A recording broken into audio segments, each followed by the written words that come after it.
My name is Lokesh आलोने और आज का मेरा लेक्चर है डेवलपमेंट बायोलॉजी का एक टॉपिक है चीक एम्ब्रियो, जिसमें कि आज हम देखेंगे कि चीक एम्ब्रियो में क्लीवेज का फॉर्मेशन कैसे होता है, गेस्ट्रुलेशन कैसे होता है और प्रिमिटिव स्ट्रिक के फॉर्मेशन कैसे होता है, मतलब और एक्सिस का फॉर्मेशन कैसे होता है, एंटीरियर पोस्टीरियर एक्सिस और डोर्सल वेंट्रल एक्सिस, राइट और लेफ्ट एक्सिस का फॉर्मेशन कैसे होता है। तो ये सारी चीज़ें आज हम इस वीडियो में कवर करेंगे और इसके बाद में हम इसके क्वेश्चंस भी देखेंगे जो CSIR नेट में इसके कौन कौन से क्वेश्चंस आए और किस टाइप से CSIR नेट में इसके क्वेश्चंस को पूछा जाता है। तो चलो स्टार्ट करते हैं। फर्स्ट अगर अपन देखें फर्टिलाइजेशन का, कि फर्टिलाइजेशन कैसे होता है, fertilisation in cleavage.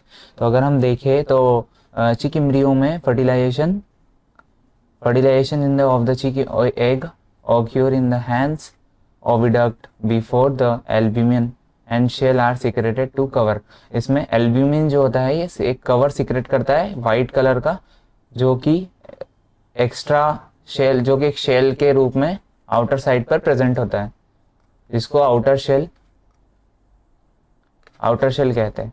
Cleavage occur during the first day of development will the egg still inside the hand, during which time embryo progress from the zygote and third late blastula stage। और normally जो मैंने पीछे एक yearly embryonic axis का formation, जो हमने gastrulation वगैरह सब सारी चीज़ें पढ़ी थी एम्फीबियन क्लीवेज के बारे में, एक जो मेरा वीडियो है मैं उसकी लिंक इस डिस्क्रिप्शन में डाल दूंगा। तो अगर हम उसमें देखेंगे नॉर्मली जो होता है जाइगोट का फॉर्मेशन होता है, जाइगोट के फॉर्मेशन के बाद में यहाँ पर ब्लास्टुला स्टेज आती है, फर्स्टली मोरुला स्टेज आती है। अगर मैं आपको एक ओवरव्यू अगर मैं बताऊँ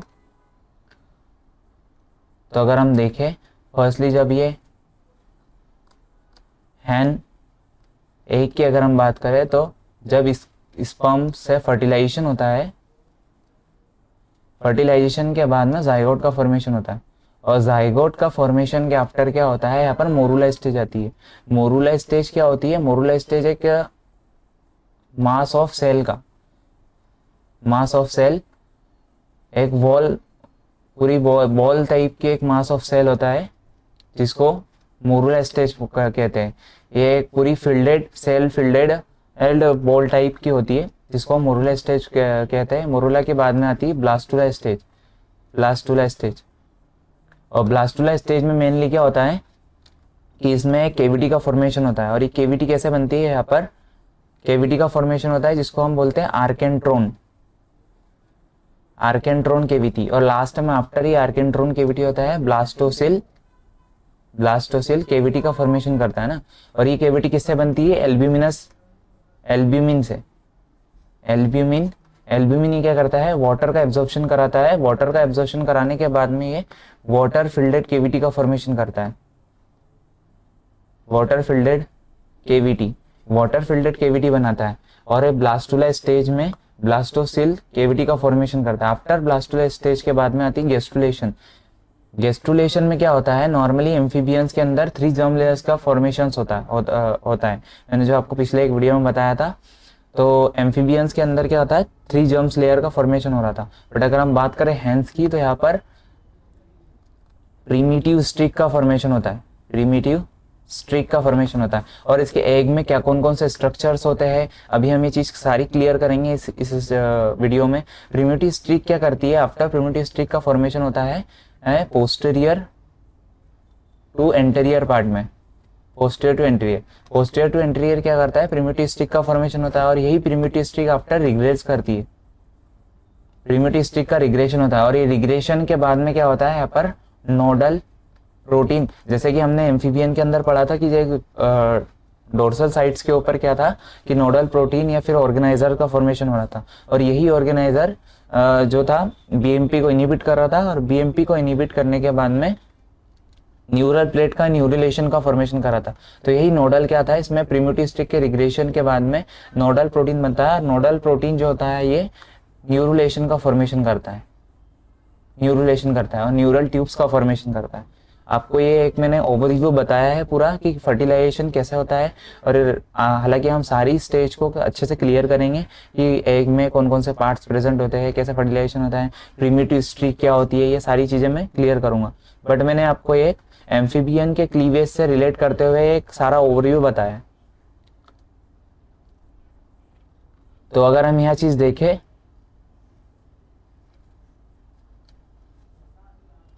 अगर इसमें देखें the chick egg is a telolecithal, तो इसमें चीक में क्लीवेज कैसे होता है? टीलोलेसिथल क्लीवेज होता है। टीलोलेसिथल, टीलोलेसिथल मीरोब्लास्टिक क्लीवेज होता है। Meroblastic discoidal, discoidal cleavage. अब इसका मतलब क्या है? Telolecithal meroblastic discoidal. तो टीलोलेसिथल मीन्स क्या होता है? अगर हम बात करें टीलोलेसिथल, टीलोलेसिथल मीरोब्लास्टिक डिस्कोइडल क्लीवेज। तो फर्स्टली टीलोलेसिथल मीन्स क्या होता है? यहाँ पर जो हैंड्स का एग होता है, ये एग में हाफ टू पार्ट्स में डिवाइड होता है, हाफ पार्ट में, जिसमें कि एक जो सम पार्ट्स होता है ये योक पार्ट होता है, एंड आफ्टर जो अपर पार्ट्स होता है, जो एंटीरियर पार्ट्स होता है, एंटीरियर पार्ट्स क्या होता है? ये एक क्लीवेज पार्ट होता है, क्लीवेज पार्ट होता है। ओनली अपर पार्ट्स में ही क्लीवेज का फॉर्मेशन होता है। जनरली मैं बता रहा हूँ कि जो क्लीवेज का एंटीरियर अपने एग का जो एंटीरियर पार्ट्स होता है, उसमें जो हाफ पार्ट में क्लीवेज होता है और हाफ पार्ट में योग होता है, जो कि न्यूट्रिशन का फॉर्मेशन करता है, न्यूट्रिशन प्रोवाइड करता है for the formation of the cleavage. तो इस एग को हम क्या बोलते हैं? टीलोलेसिथल। और एक एग जो आता है इसको बोलते हैं होलोब्लास्टिक, होलोब्लास्टिक, जिसमें मीरोब्लास्टिक में होलोब्लास्टिक क्लीवेज होता है। ये किस कैटेगरी में आता है? टीलोलेसिथल मीरोब्लास्टिक क्लीवेज में आता है। अब होलोब्लास्टिक की अगर मैं जनरली बात करूँ तो होलोब्लास्टिक जो होता है कि वॉल एग में क्लीवेज का फॉर्मेशन होता है। इसमें योक और जो भी क्लीवेज पार्ट होता है वो मिक्स पार्ट होता है ना। तो इस क्लीवेज को क्या बोलते हैं? Holoblastic cleavage. और अगर हम बात करें हैन की एग की, तो हैंस के एग में टीलोलेसिथल मीरोब्लास्टिक क्लीवेज होता है। मीरोब्लास्टिक मतलब हाफ पार्ट में क्लीवेज हो रहा है और हाफ पार्ट में यॉक प्रेजेंट है। अब हम बात करें डिस्कोइडल क्लीवेज की, तो डिस्कोइडल मीन्स क्या होता है कि मैंने इतना बताया आपको कि एक अपर पार्ट में क्लीवेज का फॉर्मेशन होता है। तो क्लीवेज भी कैसे होता है? डिस्कोइडल टाइप्स का होता है, मतलब हाफ टू सेल में डिवाइडेड होती है। जो अपर पार्ट होता है वहाँ 2 सेल में डिवाइड होता है। आफ्टर ये 2 सेल जो होती है 4 सेल में डिवाइडेड होती है। इस टाइप की ये 4 सेल में डिवाइड होती है। तो फर्स्टली जो होता है ये अपर पार्ट की बात कर रहा हूँ ओनली। अगर मैं अपर पार्ट को ऐसा जूम करूँ तो ये अपर पार्ट की बात कर रहा हूँ। तो अपर पार्ट में जो फर्स्टली क्लीवेज होता है, फर्स्ट क्लीवेज जो होता है मेरीडोनल टाइप का होता है। मेरीडोनल मतलब अपर साइड से, वर्टिकल क्लीवेज, इसको हम क्या बोलते हैं? वर्टिकल क्लीवेज, है ना। मेरीडोनल टाइप का क्लीवेज होता है। और सेकेंड क्लीवेज भी हमारे पास मेरीडोनल टाइप का ही होता है। क्लीवेज का पैटर्न जो होता है अधिकतर सारी स्पीशीज में सेम होता है ना। बट ये जो इंटरनल पार्ट्स का फॉर्मेशन होता है वो डिफरेंट कैटेगरी या डिफरेंट सेल से फॉर्मेशन होता है। अगर हम बात करें सेकेंड क्लीवेज की, तो सेकेंड क्लीवेज भी हमारे पास मेरीडोनल और वर्टिकल क्लीवेज होता है, वर्टिकल क्लीवेज होता है। अगर हम बात करें थर्ड क्लीवेज की, तो थर्ड क्लीवेज होता है मेरीडोनल टाइप का होता है। मेरीडोनल्स मीन्स क्या होता है कि इस टाइप से जो सेल बनी है हमारे पास 4 सेल, वो 4 सेल जो होती है हॉरिजॉन्टली क्लीवेज होती है। कौन सा क्लीवेज हो रहा है इसमें? हॉरिजॉन्टल क्लीवेज, हॉरिजॉन्टल क्लीवेज हो रहा है। और यही हॉरिजॉन्टल क्लीवेज आफ्टर, अगर मैं इसको यहाँ बताऊँ तो ये 8 सेल का फॉर्मेशन करती है, 8 सेल स्टेज। और ये 8 cell stage after 16 cell stage, 16 से 32 सेल स्टेज में फॉर्मेशन होता है। और ये 32 सेल स्टेज जो होती है यहाँ पर मोरूला स्टेज का फॉर्मेशन करते हैं, जो कि एक बॉल लाइक स्ट्रक्चर होता है। तो मैंने आपको आगे क्लीवेज होता है, मोरूला के बाद ब्लास्टोलेस स्टेज होती है। तो इस टाइप से इसका मतलब ये हुआ हैंस में कौन सा क्लीवेज होता है? Telolecithal meroblastic discoidal cleavage upper parts में होता है, डिस्कोइडल क्लीवेज होता है। The yolk egg the but undergo discoidal meroblastic cleavage, है ना। And cleavage occur only in the blastodisc is about 2 to 3 mm diameter is located at the animal pole of the egg। और cleavage जो होता है animal पोल के ऊपर होता है। एनिमल पोल एग में जब स्पर्म्स की एंट्री होती है तो ये एग को 2 पार्ट्स में डिवाइड कर देता है, एनिमल पोल और वेजिटल पोल। और हमेशा ये चीज याद रखना कि एनिमल पोल में ही स्पर्म्स की एंट्री होती है, और आफ्टर वेजिटल पोल जो होता है इसमें क्लीवेज मतलब सारा न्यूट्रिशन होता है जो कि न्यूट्रिशन प्रोवाइड करता है for the formation of cleavage. The first cleavage furrow appear centrally in the blastodisc, other the cleavage follow the create a blastoderm. मैंने आपको ये चीज सारी चीज क्लियर करी कि जो फर्स्ट क्लीवेज पैटर्न होता है वो मेरिडोनल टाइप का होता है, मतलब वर्टिकल क्लीवेज होता है।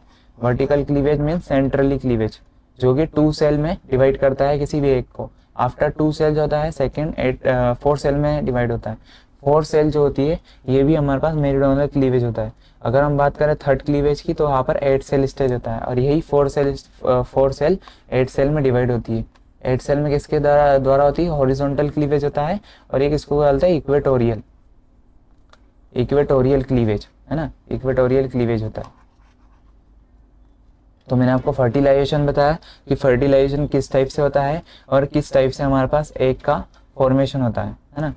अब अगर हम बात करें ब्लास्टोडर्म की, तो ब्लास्टोडर्म मतलब क्या होता है? ब्लास्टोडर्म मीन्स ब्लास्टूला स्टेज की बात कर रहे हैं हम अगर ब्लास्टूला। तो मैंने आपको एक ओवरव्यू में वैसे ही समझा दिया था कि ब्लास्टूला स्टेज में क्या होता है, एल्ब्यूमिन जो होता है ये वाटर का एब्जॉर्प्शन करके एल्ब्यूमिनस जो है सीक्रेटेड फ्लूइड का सीक्रेशन करता है, और आफ्टर जो होता है एक केविटी का फॉर्मेशन करता है जिसको हम बोलते हैं ब्लास्टोडर्म, ब्लास्टोसिल केविटी, है ना। एंड और ये स्टेज को हम कहते हैं blastoderm stage. At this stage the deep cell in the center of the blastoderm appear to be shed and die and leave behind a cell thing. मतलब क्या होता है, इंटरनल सेल जो होती है हमारे पास, ये बोला जो मोरूला के बाद में आफ्टर मोरूला स्टेज है जिसमें कि पूरी सेल से ये filled of cells. And after क्या होता है, एल्ब्यूमिन क्या करता है, एक फ्लूइड का सिक्रेशन करता है। फ्लूइड के सिक्रेशन के बाद में यहाँ पर जो फ्लूइड होता है, ये इंटरनल शेड जो होती है वो सेल्स को डेथ करती है, सेल्स का डेथ करती है, और एक केविटी का फॉर्मेशन करती है। इंटरनल यहाँ की जो सेल्स है उसकी डेथ होती है और एक केविटी का फॉर्मेशन करती है after fielded of albuminous fluid का फिल्ड होता है, फ्लूइड से फिल्डेड होता है, और यहाँ पर एक ब्लास्टूला केविटी का फॉर्मेशन करता है। और इस स्टेज को हम क्या बोल रहे हैं, ब्लास्टोडर्म्स, है ना, ब्लास्टोडर्म का फॉर्मेशन।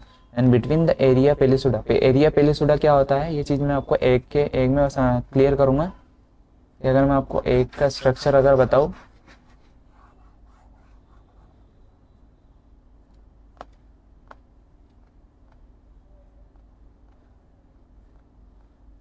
हाँ, अगर मैं आपको यहाँ पर क्लियर करूँ तो जो अपर लेयर होती है हमारे पास ये एग की अगर हम देखें बात करें तो एग के हम एंटीरियर पोस्टीरियर पार्ट्स की बात कर रहे हैं। तो हमने इस एग को इस टाइप से यहाँ पर रोटेट किया, तो रोटेट करने के बाद में हम इस पार्ट्स को देख रहे हैं, इस पार्ट जो कि एंटीरियर पार्ट्स है, हमने उसको इस टाइप से रोटेट किया तो ये एंटीरियर पार्ट इधर साइड आ गया, है ना, और पोस्टीरियर पार्ट जो है इधर साइड आ गया। अब हम बात करें ये अपर और लोअर पार्ट्स पे डोर्सल वेंट्रल पार्ट्स आ जाएगा। फिर मैं एक काम करता हूँ, कलर चेंज कर लेता हूँ कि आपको अच्छे से क्लियर कर पाऊँ। हमने क्या किया कि जो वेंट्रल पार्ट्स था, हमने एंटीरियर पार्ट जो था ये अपर पार्ट है इस एक का, इसको इस टाइप से रोटेट किया। रोटेट करने के बाद में हमने देखा कि जो एंटीरियर पार्ट है वो इस साइड आ गया, और जो पोस्टीरियर पार्ट है वो इस साइड आ गया, है ना। और जो डोर्सल और डोर्सल पार्ट अपर साइड है और वेंट्रल पार्ट लोअर साइड से। ये चीज देख, ये इंटीरियर पार्ट्स, ये पोस्टीरियर पार्ट्स। अब अगर हम बात करें जो अपर लेयर होती है इपीब्लास्ट लेयर, उसको हम क्या बोल रहे हैं, एरिया पेलिसुडा। इपीब्लास्ट ये एरिया पेलिसुडा का फॉर्मेशन करते हैं। अगर हम एम्फीबियन की बात करें तो एम्फीबियन में इपीब्लास्ट तो बोलते हैं। अगर हम हैंड्स की बात करें, हैंड क्लीवेज की, तो यहाँ पर एरिया पेलिसुडा। एंड उसके लोअर मोस्ट लेयर जो होती है, जो थिकिंग ऑफ इपीब्लास्ट के थिकनेस के कारण एक और सेल का फॉर्मेशन है जिसको हम क्या बोलते हैं, कॉलर सिकल सेल। और कॉलर सिकल सेल्स के पोस्टीरियर एंड के ऊपर जो सेल्स का फॉर्मेशन होता है आफ्टर सेल का प्रोलिफरेशन, इन सेल को हम क्या बोलते हैं, एरिया ओपेका, जो कि एंडोडर्म्स का फॉर्मेशन कर रही है ना, एंडोडर्म का फॉर्मेशन कर रही है। अगर हम एंटीरियर पार्ट्स की तरफ जाए तो एंटीरियर पार्ट्स के कॉलर सिकल सेल के अगर हम एंटीरियर पार्ट्स के बात करें तो एंटीरियर पार्ट में जो लोअर सेल है एरिया पेलिसुडा की, मैं अच्छे से क्लियर कर दूं आपको। एंटीरियर पार्ट्स के अगर हम देखें तो फर्स्टली अपर पार्ट तो हमारे पास एरिया पेलिसुडा है, और जो सबसे अपर पार्ट है वो इपीब्लास्ट है। इपीब्लास्ट मैं आपको अगर अच्छे से बोर्ड पे समझाऊँ तो अपर पार्ट, सबसे अपर पार्ट जो है एक का, ये अपर पार्ट, ये कौन सा पार्ट है? इपीब्लास्ट का पार्ट है। और आफ्टर जो थिकनिंग है थोड़ी लेयर की नीचे, उसको हम क्या बोल रहे हैं? एरिया पेलिसुडा। एरिया पेलिसुडा इपीब्लास्ट है ना, एरिया पेलिसुडा इपीब्लास्ट। अगर हम बात करें पोस्टीरियर पार्ट की, एंटीरियर पार्ट है और ये पोस्टीरियर पार्ट है। अगर हम बात करें पोस्टीरियर पार्ट की, तो पोस्टीरियर पार्ट में एक सेल्स का प्रोलिफरेशन हो रहा है और इन सेल्स को हम क्या बोल रहे हैं? एरिया ओपेका। एरिया ओपेका है ना, एरिया ओपेका। एंड आफ्टर अगर हम बात करें कि यहाँ हम अगर देखें, यहाँ अगर हम देखें तो पोस्टीरियर मार्जिनल जोन पर, पोस्टीरियर मार्जिनल जोन का फॉर्मेशन हो रहा है किसके? इसके नीचे कोलर सिकल सेल्स के बाद में। एरिया ओपेका से एक सेल्स का बंच और लगा हुआ है जिसको हम क्या बोल रहे हैं? Collar sickle cell. Collar sickle cell, collar sickle cell से। एंड आफ्टर जो होता है इनके बीच में, एपीब्लास्ट और कोलर सिकल सेल्स के बीच में एक जोन प्रेजेंट होता है जिसको हम क्या बोल रहे हैं? Posterior marginal zone. Posterior marginal zone. और ये पोस्टीरियर मार्जिनल जोन किसके एनालॉगस है? अगर हम एम्फीबियन की बात करें तो एम्फीबियन के अंदर न्यूक्यूब सेंटर अगर हमने पढ़ा था, मैंने जो वीडियो बनाया है आप उसको अच्छे से देखना, मैंने सारी चीज़ें एकदम क्लियरली आपको समझाई है। तो जो पोस्टीरियर मार्जिनल जोन है न्यूक्यूब सेंटर के एनालॉगस है।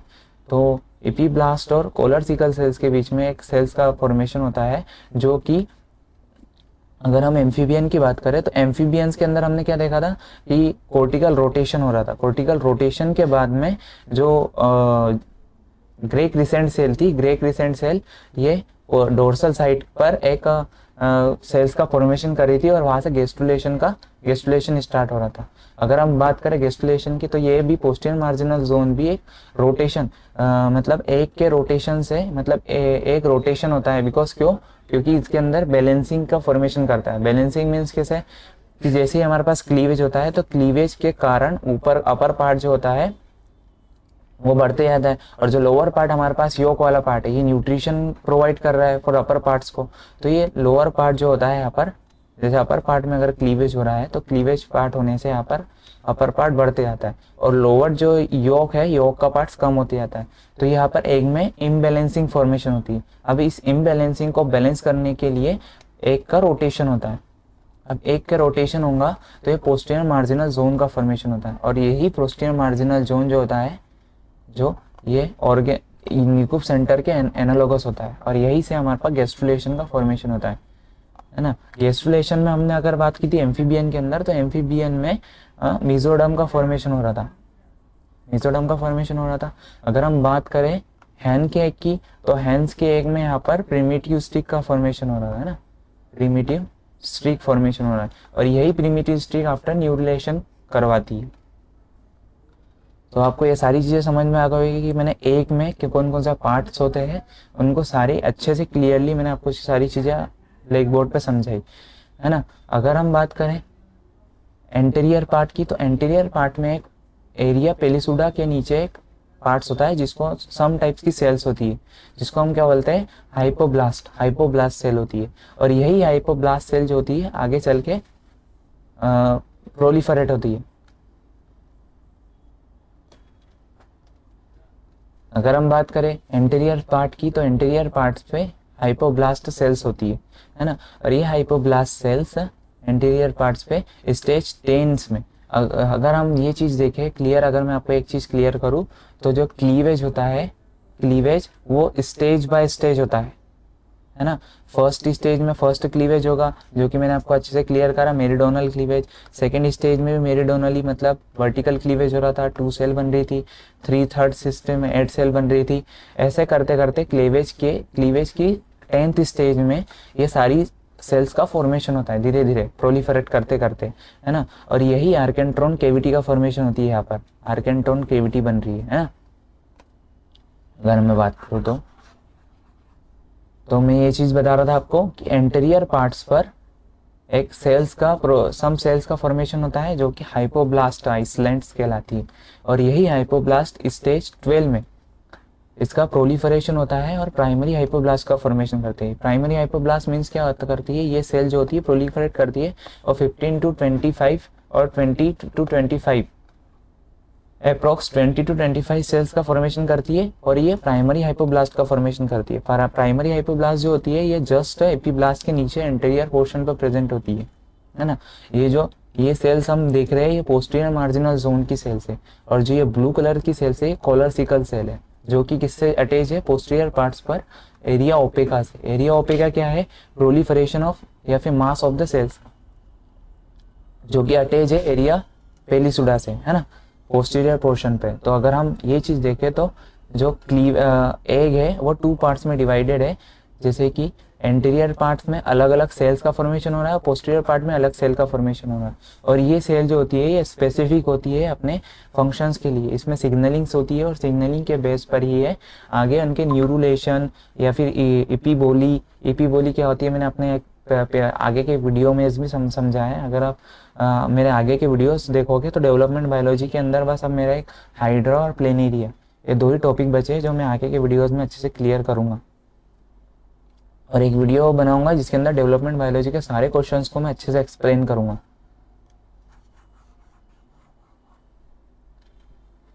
तो मैंने ये चीज बताई कि जो एंटीरियर पोस्टीरियर पार्ट्स पर डिफरेंट सेल का फॉर्मेशन हो रहा है, और ये स्टेज बाय स्टेज हो रहा है सारी स्टेज में। तो 10th स्टेज में हाइपोब्लास्ट का सेल्स का फॉर्मेशन हो रहा है, बट ये प्रोलिफरेट कर रही है प्राइमरी हाइपोब्लास्ट में 12th स्टेज में। ये सारी स्टेज अच्छे से क्लियरली समझना, क्योंकि क्वेश्चंस में क्या होता है CSR नेट में डीपली इन्हीं स्टेज के बारे में पूछा जाता है ना। और 13 स्टेज में क्या होता है, ये प्राइमरी हाइपोब्लास्ट जो होती है ये 25 से 200 समथिंग सेल्स का फॉर्मेशन करती है और सेकेंडरी हाइपोब्लास्ट का फॉर्मेशन करती है। और सेकेंडरी हाइपोब्लास्ट ही लास्ट में क्लीवेज के लिए सेल्स को बनाती है।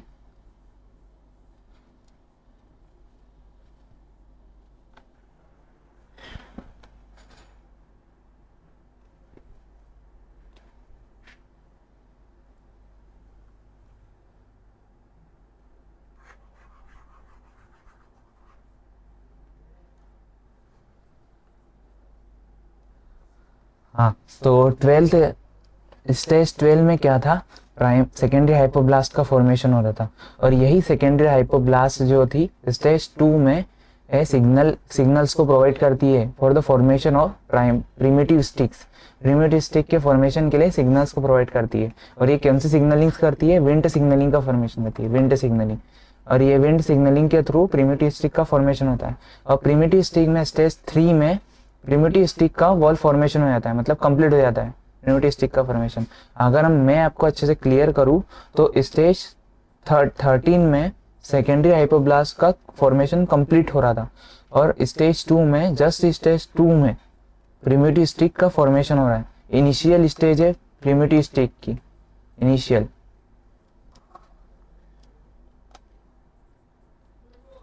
स्टेज है प्रिमिटिव स्टिक फॉर्मेशन की, और स्टेज 3 में प्रिमिटिव स्टिक कंप्लीट हो रही है, फॉर्म हो गए, है ना। तो अगर हम इसको अच्छे से और क्लियर करें तो मैंने आपको ये पूरा ओवरव्यू बताया, ब्लास्टोडर्म का बताया मैंने आपको, ब्लास्टोडर्म कैसे फॉर्म होता है ना, और कैसे कैविटीज का फॉर्मेशन होता है। अगर हम इसको वापस पढ़े तो resulting 2 layers blastoderms epiblast and hypoblast is jointed together at the marginal zone of area opeca and the space between। तो मैंने आपको अच्छे से एक में पूरा एक बना के क्लियर करा है कि एरिया ओपेका का फॉर्मेशन कहाँ हो रहा है और मार्जिनल जोन कैसे फॉर्म हो रहा है। मार्जिनल जोन किससे अटैच था, एरिया ओपेका से, है ना, एरिया ओपेका से। And the avian embryo come entirely from epiblast and hypoblast, does not contribute any cell to developing the embryo layer from the blastocysts। और एवियंस का एम्ब्रियो मतलब हैन का एम्ब्रियो जो था वो इंटायरली फॉर्म हो रहा है किससे, एपीब्लास्ट से और हाइपोब्लास्ट से।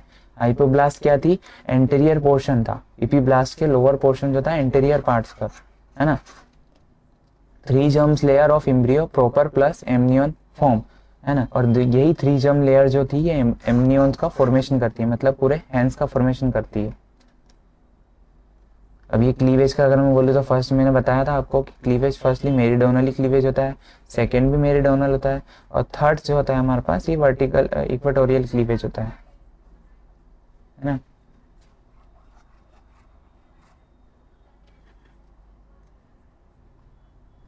हम बात करें गेस्टुलेशन की, तो gastrulation by the time the hen egg laid the egg blastoderm contain 5000 cell, मतलब जैसे ही हमारे पास है एग का क्लीवेज स्टार्ट होता है तो वहाँ पर 15,000 सेल्स होती है, जो कि एक मोरूला स्टेज में होती है, मोरूला स्टेज में। At the time of most of the cell of area opaca pellucida remaining the surface forming upper layer called epiblast.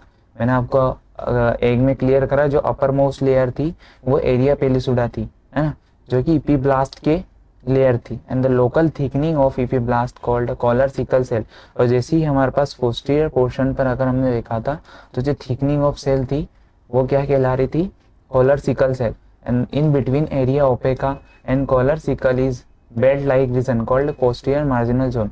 तो मैंने आपको ये चीज बताई थी कि एरिया ओपेका और कॉलर सिकल सेल्स के बीच में यहाँ पर एक सेल्स थी प्रेजेंट थी यहाँ पर, जो कि क्या थी, posterior marginal zone. Cell in the more anterior region, जो एंटीरियर पार्ट्स की बात कर रहे हैं, अभी हमने पोस्टीरियर पार्ट की बात करी, तो cell in the anterior region of epiblast have delaminated stay attach to the epiblast form the hypoblast. जो एपिब्लास्ट से अटैच सेल थी एंटीरियर पोर्शन पे वो hypoblast, and after 5 to 20 cell each migrate become the primary hypoblast. और stage किसमें थी, 10 में formation हुआ था। स्टेज 12 की बात कर रहे हैं हम, तो 12th स्टेज में हमारे पास प्राइमरी हाइपोब्लास्ट फॉर्मेशन हुई थी। कौन सी स्टेज, 12th स्टेज में, है ना। The sheet of the cell grow anteriorly and Koller sickle cell combine with the primary hypoblast to form the complete hypoblast called secondary hypoblast and endoblast. और after क्या था, 13 stage में क्या था, primary hypoblast जो थी वो प्रोलिफरेट कर रही थी, और ये बाइंड किसे कर रही थी, कॉलर थिकल सेल से। कॉलर थिकल सेल से बाइंड करने के बाद और एरिया ओपेका से फाइंड हो रही थी, कॉलर थिकल सेल और एरिया ओपेका, और ये बाइंड होने के बाद में फॉर्म कर रही थी सेकेंडरी हाइपोब्लास्ट। ये मैंने सारा आपको डायग्राम से क्लियर करा, तो ये थ्योरी पार्ट आपको समझ आया होगा अच्छे से कि कौन सा एरिया ओपेका किस चीज को मैं क्लियर बोल रहा हूँ और मार्जिनल जोन किसको बोल रहा हूँ। अब पोस्टीरियर मार्जिनल जोन की बात करें तो रोटेशन ऑफ एग, मैंने ये चीज आपको बताई कि एम्फीबियन में भी रोटेशन हो रहा था, जिसको हम क्या बोल रहे थे यहाँ पर, cortical rotation.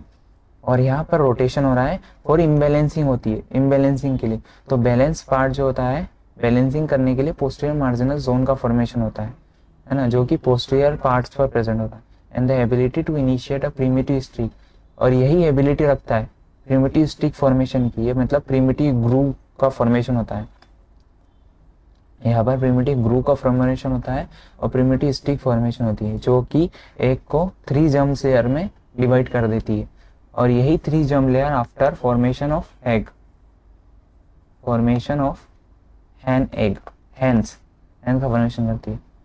Only the posterior marginal zone has formed, it control the other region of the margin. और यही पोस्टीरियर मार्जिनल जोन ये मेन पार्ट्स होता है, जैसे कि एम्फीबियन के एग में न्यूकोफ सेंटर था जो कि मेन पार्ट था, और वही सिग्नलिंग के थ्रू उसके अपर पार्ट्स को या फिर लोअर या आइट साइड्स के पार्ट्स को कंट्रोल कर रहा था। तो ऐसे ही पोस्टीरियर मार्जिनल जोन भी हैन के एग में एक मेन पार्ट है, जो कि सिग्नलिंग के थ्रू उनके बाकी अदर रीजन को रेगुलेट कर रहा है। Not only do the cell और posterior marginal zone initiate gastrulation, they also prevent the other region to form the primitive stick। और यही जो यहाँ की जो पोस्टीरियर मार्जिनल जोन की सेल है वो अदर पार्ट्स को इनिबिट करती है, जैसे कि एम्फीबियन एग में बीएमपी सिग्नलिंग चल रही थी, बीएमपी सिग्नलिंग और बीटा कैटेनिन की सिग्नलिंग, तो वैसे ही न्यूकोफ सेंटर में, ऐसे ही पोस्टीरियर मार्जिनल जोन में भी सिग्नलिंग चलती है जो कि अदर पार्ट्स को इनिबिट करती है for the formation of primitive sticks, है ना। अगर हम इस पोस्टीरियर मार्जिनल जोन को अगर एंटीरियर पार्ट्स पर अगर डाल देते हैं तो वहां पर भी प्रिमिटिव स्टिक का फॉर्मेशन हो जाता है और 2 ऑर्गेनिजम्स का फॉर्मेशन होता है। अगर मैं एक एक्सपेरिमेंटली अगर बात करूँ तो। अब हम बात करें प्रिमिटिव स्टिक फॉर्मेशन की मैकेनिज्म की, तो मैकेनिज्म क्या होती है, मॉलिक्यूलर मैकेनिज्म। मतलब मैंने आपको तो इतना चीज बताई कि ये विंड सिग्नलिंग के थ्रू होती है, तो विंड सिग्नलिंग के थ्रू कैसे होती है ये चीज हम क्लियर देखते हैं।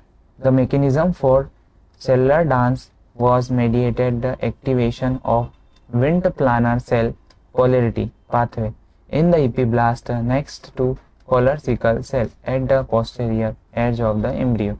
तो ये सारी मैकेनिज्म जो होती है, मतलब प्रिमिटिव स्टिक फॉर्मेशन कहाँ से होता है, पोस्टेरियर मार्जिनल जोन से, है ना।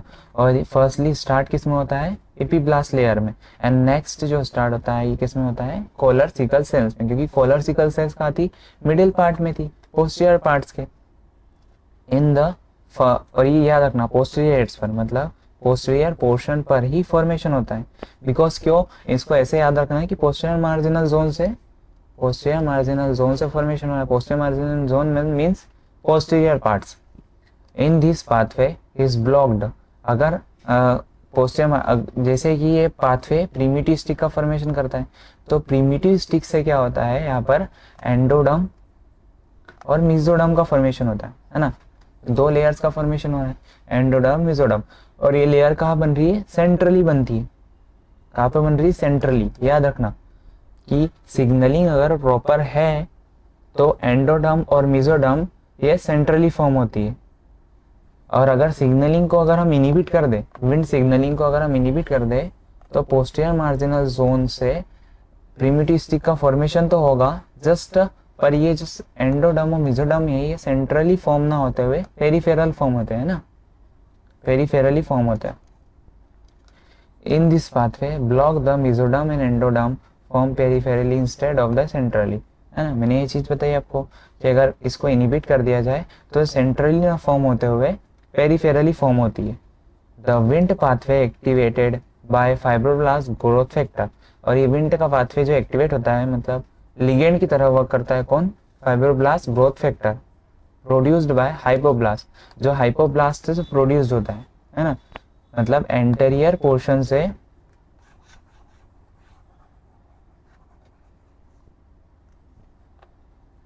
एंटीरियरली जो होता है एफजीएफ का प्रोडक्शन होता है, जो कि लिगेंड की तरह वर्क करता है, और किसके ऊपर बाइंड करता है, विंड सिग्नलिंग के थ्रू करता है, किसके ऊपर, फ्रीजल रिसेप्टर पर। विंड सिग्नलिंग के थ्रू ये क्या करता है, एंडोडर्म और मेसोडर्म का फॉर्मेशन करता है। और किस में कर रहा है ये, पोस्टीरियर मार्जिनल जोन में, क्योंकि वहीं से प्रिमिटिव स्टिक फॉर्म हो रही है। If the hypoblast is rotated the orientation the primitive stick follow, और यही से हाइपोब्लास्ट में रोटेट करता है और प्रिमिटिव स्टिक का फॉर्मेशन करता है।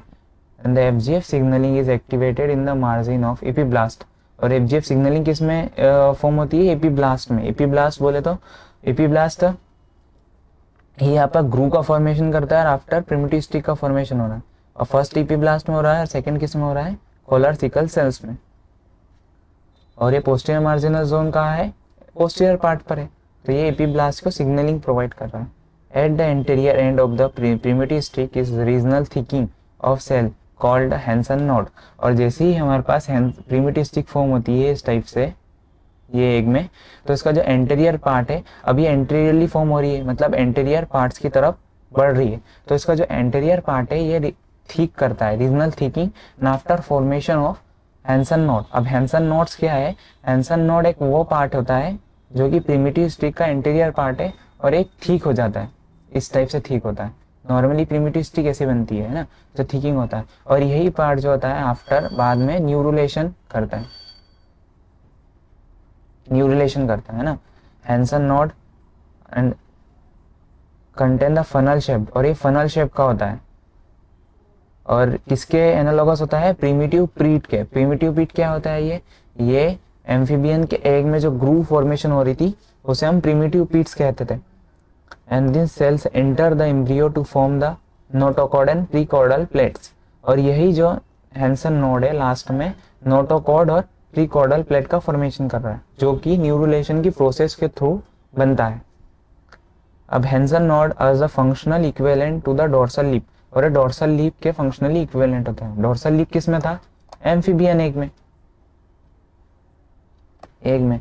मैं बार बार आपको एम्फीबियंस से रिलेट करते हुए ये हेंस के एग का क्लीवेज बता रहा हूँ, और हेंस के एग को भी मैंने अच्छे से क्लियरली पूरा डिफाइन किया है, तो आप अच्छे से समझे, क्योंकि इसके क्वेश्चंस जो है इसी के बेस पर हो गए। Amphibian blastopore and fish embryonic shielded. मेरा एम्फीबियन के एक का जो लेक्चर है वो पढ़ा हुआ है, मैं इसकी लिंक डिस्क्रिप्शन में दे दूंगा, जैसे कि आप वो लिंक पर जाकर पहले वो वीडियो देख ले तो आपको ये और अच्छे से क्लियर होगा। अब हम बात कर ले, अभी तक हमने फर्टिलाइजेशन पढ़ लिया और क्लीवेज पढ़ लिया। क्लीवेज में के थ्रू गेस्टुलेशन की प्रोसेस भी पढ़ ली कि गेस्टुलेशन में क्या क्या चीजें फॉर्म हो रही है ना, उससे मार्जिनल जोन फॉर्म हो रहा है, प्रिमिटिव स्टिक फॉर्म हो रही है। अब हम इसका एक्सिस फॉर्मेशन देखेंगे कि इंटीरियर और पोस्टीरियर एक्सिस का फॉर्मेशन कैसे हो रहा है। तो इंटीरियर और पोस्टीरियर एक्सिस की बात करें तो डिपेंड ऑन ग्रेविटी, तो ये काय पे डिपेंड होती है, ग्रेविटी पर डिपेंड होती है। The conversion of radially symmetrical blastodome into the bilaterally symmetrical structure appear to be determined by gravity। तो ये डिटरमाइन किस पे होता है, ग्रेविटी पर। ग्रेविटी मीन्स क्या होता है कि जैसे मैंने आपको बताया था रोटेशनल हो रहा था, रोटेशन हो रहा था, और रोटेशन के थ्रू ही पोस्टीरियर मार्जिनल जोन का फॉर्मेशन हो रहा था। तो ये रोटेशन जो होता है ये बैलेंसिंग के लिए था। तो बैलेंसिंग होने के बाद में जो एग है वो 2 पार्ट्स में डिवाइड हो रहा है, लाइटर पार्ट्स में और हेवियर पार्ट में। जो लाइटर पार्ट हमारा था वो पोस्टीरियर पार्ट बना रहा है। पोस्टीरियर पार्ट क्यों बन रहा है, क्योंकि पोस्टीरियर पार्ट्स में ओनली 2 पार्ट्स अगर डिवाइड करें तो पोस्टीरियर पार्ट में क्या था, एपीब्लास्ट थी, और उसके लोअर पार्ट जो था ये एरिया ओपेका था। पर जो एंटीरियर पार्ट की अगर हम बात करें तो ये हेवियर पार्ट क्यों बोल रहे हैं, क्योंकि इसमें एपीब्लास्ट तो थी, एपीब्लास्ट के बाद में यहाँ पर हाइपोब्लास्ट थी जो कि प्रोलिफरेट होकर सेकेंडरी हाइपोब्लास्ट का फॉर्मेशन कर रही थी, है ना। तो हुआ ये हेवियर पार्ट, तो ये बैलेंसिंग का था, मतलब ग्रेविटी के डिपेंड ये काम कर रहा था। तो अगर हम देखिए तो इंटीरियर पोस्टीरियर एक्सिस का फॉर्मेशन ग्रेविटी के थ्रू हो रहा है। ये मैंने आपको डायग्राम अच्छे से क्लियर करा। Axis specification and avian organiser. अब एवियन के ऑर्गेनाइजर का फॉर्मेशन कैसे हो रहा था। The formation of cheek body axis is accomplished during the gastrulation axis specification being earlier during the cleavage stage. Gastrulation avian embryo exhibit a distinct anterior posterior gradient। तो gastrulation के through क्या कर रहा था, एंटीरियर पोस्टीरियर ग्रेडियंट का formation हो रहा था, और यही ग्रेडियंट सेल के डिवाइड कर रहा था specifically. Cell of posterior portion of embryo are still part primitive streak and entire inside the embryo. और जो पोस्टीरियर पोर्शन की सेल्स थी वही प्रिमिटिव स्टिक फॉर्मेशन के लिए रिस्पॉन्सिबल थी। तो ये सारी चीजें मैंने आपको क्लियर कर रहा हूँ कि हर सेल उसके वर्क के लिए स्पेसिफिक है। Cell as the entire anterior end as already starting, और एंटीरियर एंड की जो सेल्स थी वो पहले से स्टार्ट हो जाती थी, क्योंकि ये हाइपोब्लास्ट से प्राइमरी हाइपोब्लास्ट बना रही थी, प्राइमरी हाइपोब्लास्ट से सेकेंडरी हाइपोब्लास्ट का फॉर्मेशन कर रही थी, है ना, जो कि हेवियर पार्ट का फॉर्मेशन कर रही है। और यही पार्ट जो था एक एडवांस्ड पार्ट था जो सिग्नलिंग प्रोवाइड कर रहा था किसको, पोस्टीरियर पार्ट को, for the formation of primitive strip, है ना। अब हम बात करें, अब हमने एंटीरियर पोस्टीरियर एक्सिस की बात कर ली, अब हम बात करें लेफ्ट और राइट एक्सिस की, कि लेफ्ट और राइट एक्सिस कैसे फॉर्म होती है। तो जैसे ही हमारे पास प्रिमिटिव स्टिक फॉर्म हो रही है तो ये प्रिमिटिव स्टिक का जो अपर पार्ट है जिसको हम बोल रहे हैं हैंसन नोड। अभी हैंसन नोड जो था न्यूरुलेशन की प्रोसेस से न्यूरल नोटोकॉट्स का फॉर्मेशन कर रहा था, है ना। तो यही सिग्नलिंग प्रोवाइड करता है। तो हैंसन नोड जो है ये सोनिक हेडहॉक का सिक्रेशन करता है, सोनिक हेडहॉक प्रोटीन का, और ये सोनिक हेडहॉक सेरेब्रस को एक्टिवेट कराती है। सेरेब्रस जो होता है एक प्रकार का हम बोल सकते हैं मोर्फोजन ग्रेडियंट या मोर्फोजन बोल सकते हैं इसको, है ना। सेरेब्रस प्रोटीन को एक्टिवेट करा रहा था, और यही सेरेब्रस प्रोटीन बीएमपी का एक्टिवेशन करा था। बीएमपी जो होता है रेसिप्रोकली सेरेब्रस के लेवल को मेंटेन करके रखता है, और बीएमपी नोडल प्रोटीन को एक्टिवेट कराता है, और यही नोडल प्रोटीन स्नेल प्रोटीन को इनहिबिट करा रहा था। स्नेल प्रोटीन और एक किसको इनहिबिट करता है, स्नेल जो होता है ई के एडेरिन, ई कैडहेरिन को भी इनिबिट कराता है स्नेल प्रोटीन, और ई कैडहेरिन अगर इनिबिट हो जाता है तो सेल सारी रेंडमली डिस्ट्रीब्यूटेड हो जाती है, रेंडमली हो जाती है मतलब बिखर जाती है, और बिखरने के कारण जो होता है इसकी कॉन्टेक्ट सिग्नलिंग जो होती है, कॉन्टेक्ट सिग्नलिंग फॉर्म नहीं होती है, और कॉन्टेक्ट सिग्नलिंग नहीं होगी तो ये उसके फैट्स को अचीव नहीं कर पाएगी कि कौन सा फैट फॉर्मेशन करना है।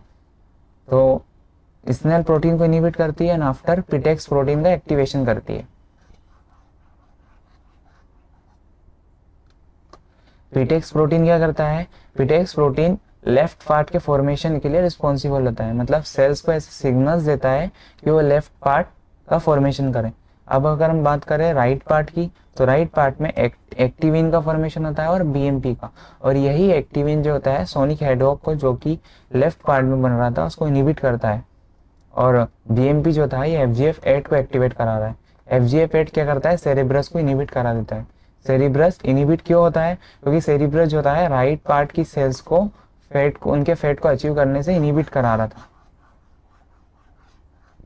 तो ये आपको अच्छा समझ में आ गया होगा कि राइट एक्सिस और लेफ्ट एक्सिस का फॉर्मेशन कैसे हो रहा है। ये एक के राइट और लेफ्ट एक्सिस के स्पेसिफिकेशन के लिए सिग्नलिंग्स होती है कि सोनिक हेडहॉग कैसे कैसे आगे चलकर पिटेक्स प्रोटीन को एक्टिवेट करा रहा था। पिटेक्स प्रोटीन लेफ्ट एक्सिस के लिए रिस्पॉन्सिबल है क्योंकि ये लेफ्ट साइड की सेल्स को ऐसे सिग्नल्स प्रोवाइड करता है या ट्रांसक्रिप्शन फैक्टर की तरह वर्क करता है कि उनको लेफ्ट राइट के पोर्शन को फंक्शनिंग के लिए रिस्पॉन्सिबल होता है। अब राइट पार्ट की बात करें तो राइट पार्ट में हमारा बीएमपी और एक्टिविन फॉर्म होता है ना। तो ये चीज आपको समझ में आ गई होगी। ये एक का क्लीवेज बताया मैंने।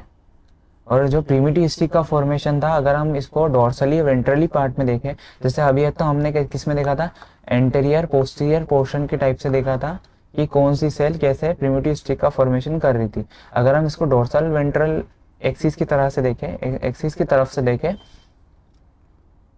तो ये जो था पोस्टीरियर पार्ट से प्रिमिटिव स्टिक का फॉर्मेशन हो रहा था, और यही प्रिमिटिव स्टिक जो थी ये हाइपोब्लास्ट से सिग्नल ले रही थी। हाइपोब्लास्ट किसका था, एंटीरियर पोर्शन पे था। एंटीरियर पोर्शन से ये यहाँ से सिग्नल्स ले रही थी और ये सिग्नल्स के थ्रू आगे आगे बढ़ते जा रही थी, है ना। जैसे कि यहाँ से सिग्नल्स आ रहे हैं और सिग्नल्स के थ्रू ये और आगे बढ़ती जा रही है, और ये आगे बढ़ने पर क्या है, प्रिमिटिव स्टिक और अंदर धंसती जा रही है और प्रिमिटिव पीट्स का फॉर्मेशन करती है ना, प्रिमिटिव पीट का। आफ्टर प्रिमिटिव पीट्स होने के बाद में यहाँ पर रीजनल थिकिंग होती है उसके एंटीरियर एंड पर, और ये हैंसन नोट का फॉर्मेशन करती है ना। ये यहाँ पर अच्छे से क्लियर है कि यहाँ पर थिकनिंग हो रही है और हैंसन नोट का फॉर्मेशन करती है, और यही हैंसन नोट न्यूरुलेशन की प्रोसेस के थ्रू नोटोकॉर्ड और न्यूरल ट्यूब का फॉर्मेशन कर रहा है ना।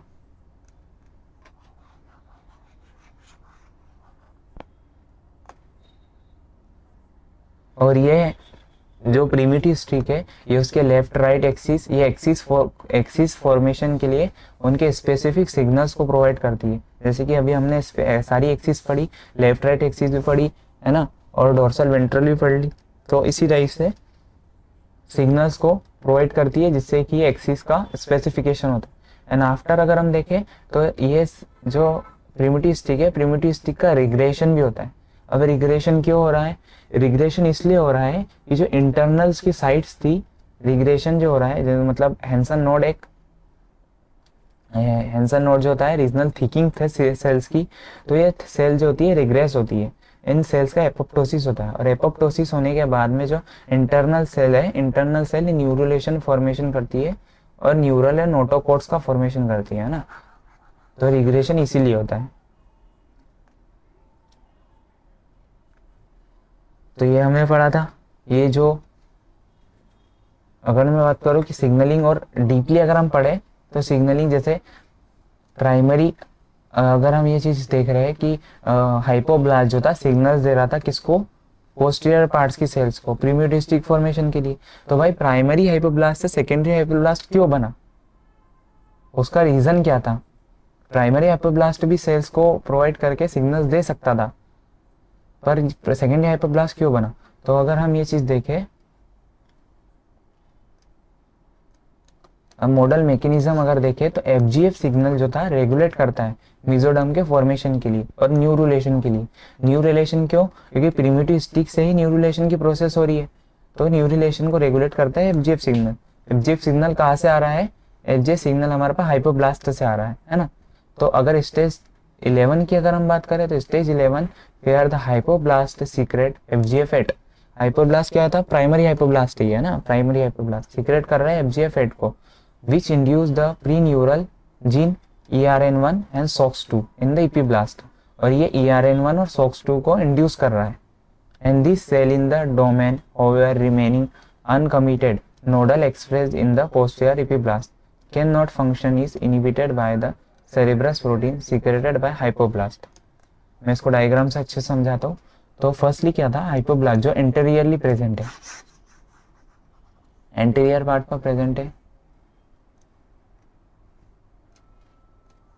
ये जो हाइपोब्लास्ट है एंटेरियर पार्ट पर प्रेजेंट है। एंटेरियर पार्ट पर प्रेजेंट है तो FGF8 का सिक्रेशन कर रहा है। और ये FGF8 जो था ये किसको एक्टिवेट करा रहा है एपीब्लास्ट में, ERN1 और SOX3 का। अब यही ERN1 और SOX3 जो था ये नोडल प्रोटीन को एक्टिवेट कराते हैं। पर nodal protein firstly primary hypoblast था, प्राइमरी हाइपोब्लास्ट जो सेरेब्रस का भी एक्टिवेशन कराता है। और ये सेरेब्रस जो था ये नोटोकोड को इनहिबिट करा देता है, नोडल प्रोटीन को इनहिबिट करा देता है। नोडल प्रोटीन जब तक एक्टिवेट नहीं होगा तब तक प्रिमिटिव स्टिक फॉर्म नहीं होगी, ये चीज याद रखना है ना। तो प्राइमरी हाइपोब्लास्ट है इसलिए सेरेब्रस का भी एक्टिवेशन कर रहा है, क्योंकि ये सिग्नल्स दे रहा है कि मैं अभी मैच्योर नहीं हुई हूँ, प्राइमरी हाइपोब्लास्ट। अब जैसे ही हमारे पास सेकेंडरी हाइपोब्लास्ट का फॉर्मेशन हो रहा है, मतलब एंडोब्लास्ट, सेकेंडरी हाइपोब्लास्ट को हम क्या बोल रहे हैं, एंडोब्लास्ट। तो एंडोब्लास्ट क्या करता है, FGF सिग्नल जो था ये जाकर एक्टिवेट कर रहा है नोडल प्रोटीन को। अब ये नोडल प्रोटीन क्या करता है, प्रिमिटिव स्टिक का फॉर्मेशन करता है। प्रिमिटिव स्टिक किसके थ्रू फॉर्मेशन करता है, ये एक्टिवेट कराता है ब्रेक्यूरी जीन को। ब्रेक्यूरी जीन किसको एक्टिवेट कराता है, ब्रेक्यूरी जीन को, ब्रेक्यूरी जीन को। किसको, नोडल प्रोटीन एक्टिवेट कर रहा है ब्रेक्यूरी जीन को। ब्रेक्यूरी जीन जो होती है ये प्रिमिटिव स्टिक के फॉर्मेशन के लिए रिस्पॉन्सिबल होता है। प्रिमिटिव स्टिक फॉर्म होती है and after primitive stick form होने के बाद में चुर्चिल और SOX3 और ERN1 का एक्टिवेशन होता है, जो कि क्या कर रहा है, इंग्रेशन करा रहा है किसका, मेसोडर्म का इंग्रेशन। अब इंग्रेशन के थ्रू क्या होता है, यहाँ पर एंडोब्लास्ट का फॉर्मेशन हो रहा है।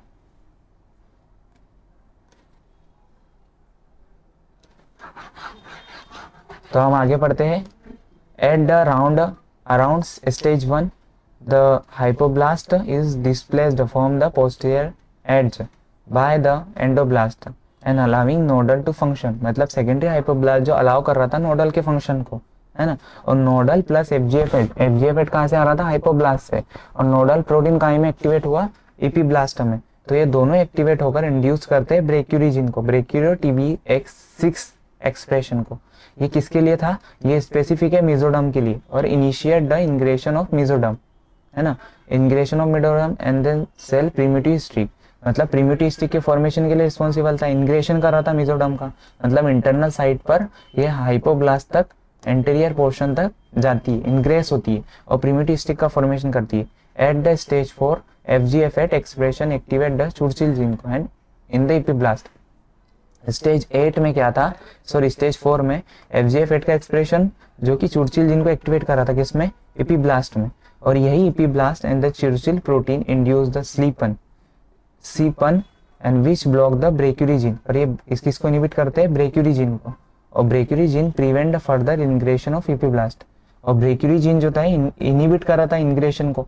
अब ये प्रिमिटिव स्टिक आधी फॉर्म हो गई एंड आफ्टर ब्रेक्यूरी जीन किसके थ्रू हो रही थी, ब्रेक्यूरी जीन के। ब्रेक्यूरी जीन किससे एक्टिवेट हो रहा था, नोडल प्रोटीन से। और नोडल प्रोटीन किससे एक्टिवेट हुआ, FGF से, है ना। और FGF किससे था, सेकेंडरी हाइपोब्लास्ट से, क्योंकि प्राइमरी हाइपोब्लास्ट जो था ये तो सेरेब्रस प्रोटीन से इनहिबिट कर दे रहा था। सेरेब्रस प्रोटीन कहाँ बन रहा था, अगर हमने देखा तो ये तो राइट एक्सिस में बन रहा था, है ना। तो जैसे ही ब्रेक्यूरी जीन इनहिबिट होता है तो हमारे पास इंग्रेशन इनहिबिट हो जाता है, किसका, प्रिमिटिव स्टिक का। प्रिमिटिव स्टिक का इंग्रेशन इनहिबिट होने पर यहाँ पर किसका, and after streak and then remaining epiblast cell can form become stabilize and neural induce to form Hensen node. और फिर आफ्टर यहाँ पर रीजनल थिकिंग होती है इंटीरियर पोर्शन की, और यहाँ पर हैंसन नोड का फॉर्मेशन हो रहा था। तो अगर हम नोडल मैकेनिज्म मैंने आपको बताई कि प्रिमिटिव स्टिक कैसे फॉर्म हो रही है, कौन कौन से जीन एक्टिवेट हो रहे, और आपको फिर भी नहीं समझ में आया तो मैं आपको अच्छे से बोर्ड के ऊपर क्लियर करता हूँ कि ये एंटेरियर पोर्शन था, है ना, ये मैंने आपको सारा क्लियर करा एग में। एंटेरियर पोर्शन में क्या था, हाइपोब्लास्ट बन रहा था। हाइपोब्लास्ट की नॉर्मली सेल्स थी, कौन सी स्टेज में, 10th स्टेज में, 10th स्टेज में थी। अब ये 10th स्टेज से 12th स्टेज में जा रही है, और 11 स्टेज में जा रही है। अब 11 स्टेज में यहाँ पर किसका फॉर्मेशन हो रहा है, 11 स्टेज में प्राइमरी हाइपोब्लास्ट का, 11 स्टेज में। और ये प्राइमरी हाइपोब्लास्ट किसका फॉर्मेशन कर रही है,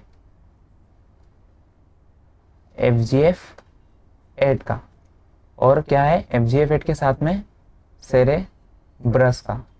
अब FGF8 जो था एपीब्लास्ट में किसको एक्टिवेट कर रही है, ERN1 और SOX3 को ये एक्टिवेट कर रही, बट और SOX3, और ये जीन किसको एक्टिवेट कर रहे हैं, नोडल प्रोटीन को, नोडल प्रोटीन को एक्टिवेट कर रहे हैं। पर डायरेक्टली अगर हम बात करें तो सेरिब्रस प्रोटीन नोडल प्रोटीन को इनहिबिट कर दे रहा है।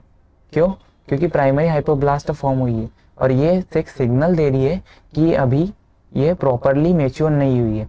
अब जैसे ही हमारे पास प्राइमरी हाइपोब्लास्ट से सेकेंडरी हाइपोब्लास्ट बनता है, तो ये एक्टिवेट कर दे रहा है किसको, नोडल प्रोटीन को, और इनहिबिट करता है सेरेब्रस को। जैसे ही हमारे पास नोडल प्रोटीन एक्टिवेट हो रहा है किसमें, एपीब्लास्ट में, किसमें हो रहा है, एपीब्लास्ट में। सेकेंडरी हाइपोब्लास्ट कौन सी स्टेज में बन रही है, 12th स्टेज में, क्लीवेज की 12th स्टेज में। जैसे ही हमारे पास एपीब्लास्ट बनता है, एपीब्लास्ट से नोडल प्रोटीन बनता है, नोडल प्रोटीन किसको एक्टिवेट करता है, ब्रेक्यूरी जीन को एंड TBX6 को। और यही ब्रेक्यूरी जीन और TBX जीन किसको एक्टिवेट करते हैं, ingression of primitive streak, primitive streak के इंग्रेशन को एक्टिवेट कर रहे हैं। जैसे ही हमारे पास प्रिमिटिव स्टिक इंग्रेशन होती है, तो यहाँ पर एंडोडम एंड मिजोडम जो कि सेंट्रली फॉर्म हो रही है ना, कैसी फॉर्म हो रही है, सेंट्रली फॉर्म। और ये सारी सिग्नलिंग को क्या बोल रहे हैं, विंड सिग्नलिंग, विंड सिग्नलिंग। और जो इंग्रेशन होती है, ये इंग्रेशन जो प्रिमिटिव स्टिक का इंग्रेशन हो रहा है, ये कौन सी मैकेनिज्म के थ्रू हो रहा है, सेल्यूलर डांस मैकेनिज्म से, क्योंकि सेलुलर डांस मैकेनिज्म से ये इंग्रेशन करती है। सेलुलर डांस मैकेनिज्म मतलब क्या होता है कि यहाँ की सेल ऊपर जा रही है, फिर यहाँ की सेल ऊपर जा रही है, अपर वाली सेल नीचे आ रही है, और ये ऐसे करते करते करते करते प्रिमिटिव स्टिक का फॉर्मेशन करती है ना। तो इस मेथड को क्या बोल रहे हैं, सेलुलर डांस मैकेनिज्म। अच्छे से समझा रहा हूँ मैं क्लियरली, है ना। और जैसे ही एंडोडम मिजोडम का फॉर्मेशन होता है, आफ्टर एंडोडम मिजोडम क्या करती है, ये स्लीप 1 जीन को कौन सी स्टेज में, स्टेज 4 है। ये क्लीवेज की स्टेज 10 है, पर ये स्टेज 4 स्टेज है। स्टेज 4 में स्लीप 1 का एक्टिवेशन होता है। स्लीप 1 क्या करता है, इनहिबिट करता है ब्रेक्यूरी जीन को। किसको इनहिबिट कर रहा है, ब्रेक्यूरी एंड TBX6 को। जैसे ही इनहिबिट होता है तो ये इनहिबिट कर देता है किसको, इंग्रेशन को। तो इनहिबिट हो जाता है हमारे पास ingression of primitive streak, primitive streak का इंग्रेशन इनहिबिट हो जाता है। और इनहिबिट होने के बाद में यहाँ पर लास्ट में क्या फॉर्म होता है, हैंसन नोड। क्या बन रहा है, Hansen node.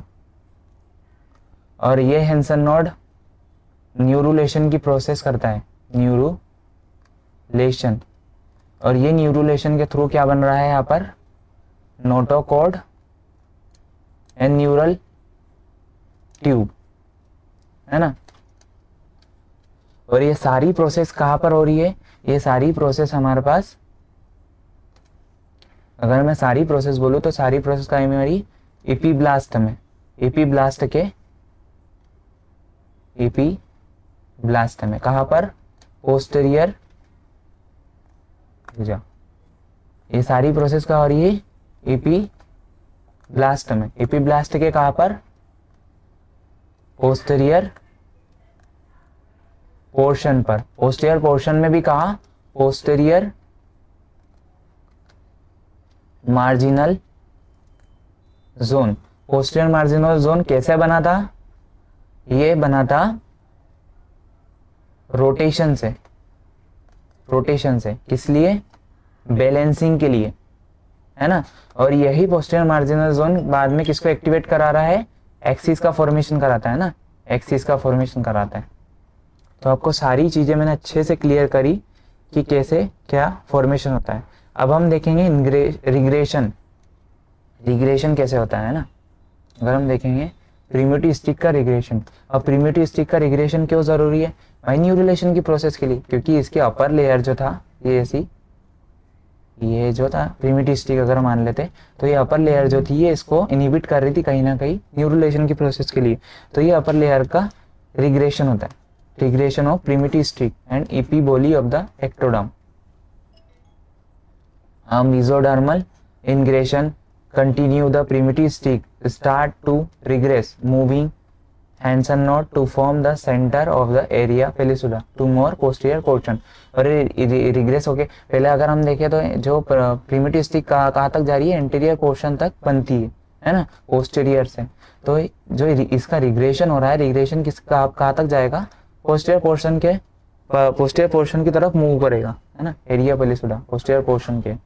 Primitive mesoderm and endoderm cell are inward the ectoderm precursor proliferate and migrated surrounded and yolk epiboly।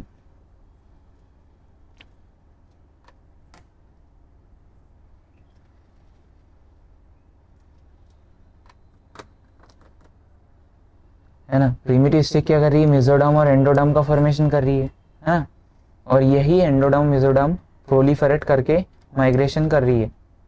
अगर हम बात करें एक इपिडर्म की, तो इपिबोली प्रोसेस क्या होती है कि जो आउटर इपिडर्मिस लेयर होती है ये होल एग को पूरे एग को सराउंडेड या कवर कर लेती है, और कवर करने के बाद में जो एकदम पतली लेयर का फॉर्मेशन करती है, और यही लेयर जो होती है सराउंडेड, इसको हम इपिबोली या इपिब्लास्ट लेयर बोलते हैं, और यही प्रोसेस क्या करती है, इपिबोली कहलाती है। And this is avian gastrulation the ectoderm has surrounded by embryo, और एक्टोडर्म जो होती है एम्ब्रियो सराउंडेड होती है, and endoderm has replaced by hypoblast, और एंडोडर्म जो है ये रिप्लेस हो जाती है हाइपोब्लास्ट से। क्यों, कौन सी प्रोसेस में, हाइपोब्लास्ट जो था ये गेस्टुलेशन की प्रोसेस में प्रिमिटिव स्टिक का फॉर्मेशन कर रहा था, एंड आफ्टर प्रिमिटिव स्टिक जो क्या सिग्नलिंग के थ्रू एंडोडर्म और मेसोडर्म का फॉर्मेशन कर रही थी सेंट्रली, तो एंडोडर्म में से रिप्लेस हो जाता है। And mesoderm has the positions itself between the two regions. The posterior marginal zone contains cell act the equivalent of amphibian nucleus center। तो ये मैंने चीज आपको बताई कि जो पोस्टीरियर मार्जिनल जोन की सेल्स थी वो किसके इक्विवेलेंट है, न्यूक्लियस सेंटर के, जो कि एम्फीबियन के एग में है ना। ये रिग्रेशन होता है, जैसे प्रिमिटिव स्टिक जो ये फॉर्म हुई थी, प्रिमिटिव स्टिक ये हैंसन नोट का फॉर्मेशन हुआ था, एंड आफ्टर जो रिग्रेशन के थ्रू ये पोस्टीरियरली मूव करती है ना। और जो ये हैंसन नोट का प्रिमिटिव स्टिक जो है बनी थी, जो कि रीजनल थिकिंग हो गई थी यहाँ पर, जो कि हैंसन नोट बना रही थी, और ये जो होती है न्यूरुलेशन के थ्रू नोटोकॉट का फॉर्मेशन कर रही है ना। और ये सारी प्रोसेस गेस्टुलेशन की प्रोसेस कहलाती है। As the cell converts to from the primitive streak and depression from the in the streak, the depression is called a primitive groove। और जो डिप्रेशन होता है सेल्स का, जैसे प्रिमिटिव स्टिक जो अंदर इंग्रेशन हो रही है एग में, इस डिप्रेशन को क्या बोल रहे हैं, primitive groove. And as the opening thought which migrating cell pass into the deep layer of embryo, और ये एम्ब्रियो की डीप लेयर तक माइग्रेट होती है। And primitive groove is homologous to the amphibian blastopore and primitive stick is homologous to the blastopore lips। Hens का जो तो यहाँ का पार्ट था ये प्रिमिटिव ग्रूव कहला रहा था, तो ये इसीलिए प्रिमिटिव स्टिक ये इसके एनालॉगस है ना। At the anterior end of the primitive streak is a regional thickening of cell called as the Hensen note. मैंने आपको चीज बताई, इंटीरियर एंड पर रीजनल थिकिंग थी जो कि हैंसन नोट का फॉर्मेशन कर रही थी। And the center of Hensen note contain a funnel shaped depression, और यहाँ जो सेंटर है हैंसन नोट का, मतलब ये हैंसन नोट का जो सेंटर है ये फनल शेप बनाता है। फनल शेप कैसे, ये जो हैंसन नोट का सेंट्रल पार्ट है ये फनल शेप बनाता है, और इसी फनल शेप को क्या बोल रहे हैं हम, इसी फनल शेप को हम बोलते हैं प्रिमिटिव पिट्स। और प्रीमिटिव पिट क्या है, प्रीकॉर्डल प्लेट का और नोटोकॉट का फॉर्मेशन करती है ना। Hensen node is functionally equivalent to the dorsal lip के, और ये डोर्सल लिप के फंक्शनली इक्विवेलेंट, डोर्सल लिप क्या था, एम्फीबियन ब्लास्टोपोर्स में ये मेसोडर्म का फॉर्मेशन कर रहा था, है ना, जो कि बोटल सेल के थ्रू इन्वोल्यूशन इंग्रेशन या इन्वेजिनेशन की प्रोसेस के थ्रू कर रहा था। तो ये सारी प्रोसेस आप मेरे वो वीडियो में जाकर देख सकते हो। अगर हम ये चीज देखें कि अगर मैं हैंसन नोट को उठाकर अगर किसी अदर एम्ब्रियो के एंटीरियर पोर्शन में अगर डालूं तो वहां पर इंड्यूस हो जाता है सेकेंडरी न्यूरल ट्यूब का फॉर्मेशन हो जाता है। तो मतलब इससे क्या साबित हुआ है कि ये जो हैंसन नोट की सेल थी ये ऑटोनोमसली स्पेसिफाइड थी। ऑटोनोमसली स्पेसिफाइड, ऑटोनोमसली मीन्स क्या है कि ये उसके फेट के लिए डिटरमाइंड थी कि अगर इसको किसी भी पोर्शन के ऊपर अगर डाल दिया जाए तो ये इसका फेट अचीव कर लेंगे।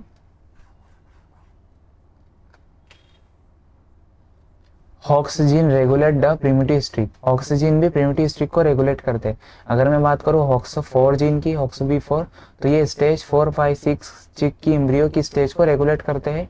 अगर हम बात करें हॉक्स 9 की, तो हॉक्स 9 किसके रेगुलेट करते हैं, 7, 8 और 7, 8, 9 स्टेज को, 7, 8 और 7 से जो इसकी लास्ट स्टेज तक थी वहां तक हॉक्स 9 जीन जो होता है रेगुलेट करता है।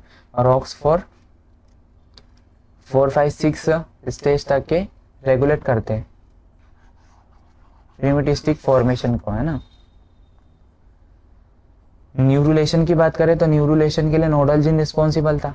तो अगर हम नोगिन जीन जो कि एक ऑर्गेनाइजर का जीन है, ऑर्गेनाइजर का सिक्रेटरी प्रोटीन है, अब ये अगर हो तो नोटोकॉट का फॉर्मेशन हो जाता है। क्यों, क्योंकि ये किससे एक्टिवेट हो रहा है, नोडल प्रोटीन से। नोडल प्रोटीन, नोडल प्रोटीन कहाँ से, पोस्टीरियर मार्जिनल जोन से एक्टिवेट हो रहा है। अगर हम BMP7 को एक्टिवेट करा दे जो कि इनिबिट करता है नोडल प्रोटीन को, तो यहाँ पर हैंसन नोड का फॉर्मेशन नहीं होगा।